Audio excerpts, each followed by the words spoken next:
traditionally these would be viewed as imperfections. So to sort of catalog and actually accumulate and produce a whole library of imperfection is usually something you try to stay away from most of the time, is actually cracking or scarring the glass.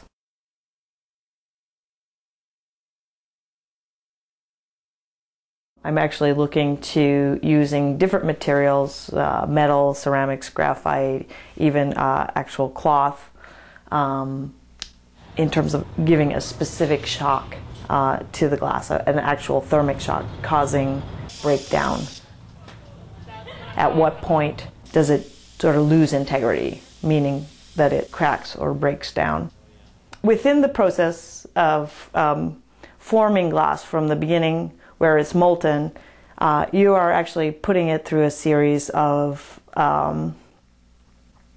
steps that in the end it remembers in terms of form, it remembers in terms of marks inside of it, the marks of making that. And a lot of those marks are revealed through light. There's an actual information being transmitted to the skin of the transparent glass. The water splashing pieces, the liquid tin pieces,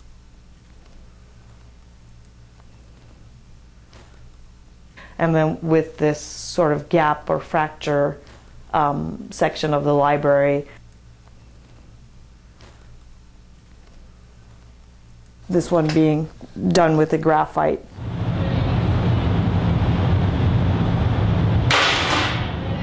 That's 116 Celsius.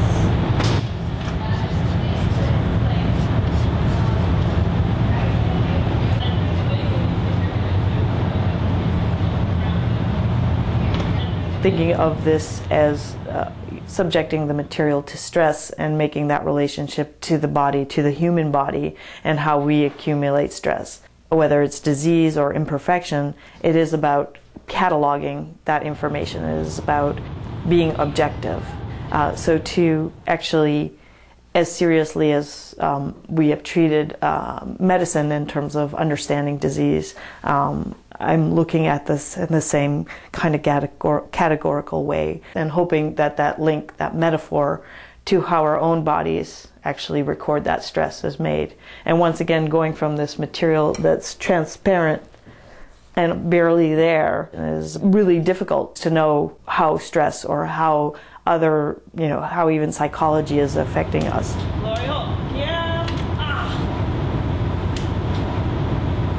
I've become really attached to them and actually, creating kind of stories, creating fictions around these and sort of, making associative relationships. This becomes like fireworks or comets, something like this.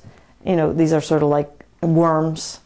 These ones look like, clamshells. This one obviously being like a really cheesy, quintessential, birds and paintings, the sort of Kmart, I don't know, now they might be $60 paintings, real oil paintings. Being objective and then completely unobjective and creating this kind of reverie, just in the same way as we look at clouds and we can understand why clouds are formed, and yet you look up and you see, I don't know, a bunny rabbit, and it's really irrational. That's where I'm freed up from, this, to be obviously aware, self-aware, this pseudo-scientific, methodology, and in some sense, laughing at that association because it's meaningless, and yet the most meaningful. And it really goes to that power of imagination in terms of what every child has, that ability faced with something that they don't know, and that's sort of the beauty of that moment of being a child, is there's many things you don't know, and faced with not knowing, you make up there's a whole fantasy world, and that has that possibility of existing simultaneously with this world that in some sense, you know, I've created through a kind of methodology that takes its cue from science and how science sets up its parameters.